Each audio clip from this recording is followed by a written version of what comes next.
Troubleshooting your air hydraulic jacking beam. Note that troubleshooting can be done with the jacking beam still mounted, as long as it is unloaded. Make sure you have the right pressure, 8.5 to 12 bar, 125 to 175 psi. If the pump is slow, the air filter may be clogged.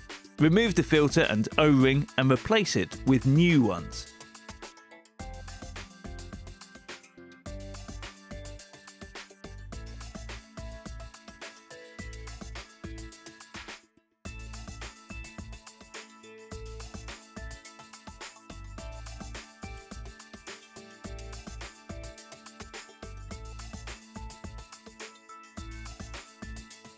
If max lifting height cannot be reached, it is probably due to oil shortage. Check the oil level. Correct level is to the lower edge of the hole.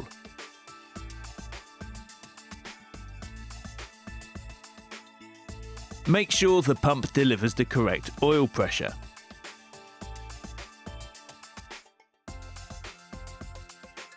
Place a manometer on the pressure outlet and start the pump. The correct oil pressure is 300 bars for SD20 PHL and 365 bars for SD26 PHL. Adjust the pressure by turning the control valve to the right if the pressure is too low.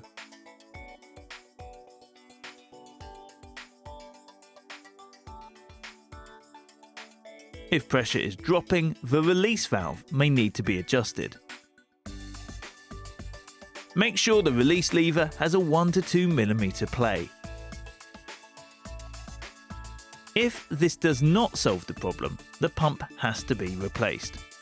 If the jacking beam cannot be lowered without load correctly, it is probably due to rust in the mechanical parts or in the cylinder.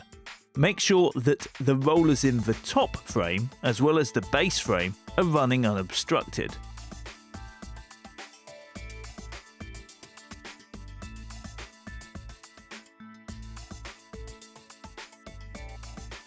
If the jacking beam continues to lower after letting go of the release handle, bleed the hydraulic cylinder by the pivot screw.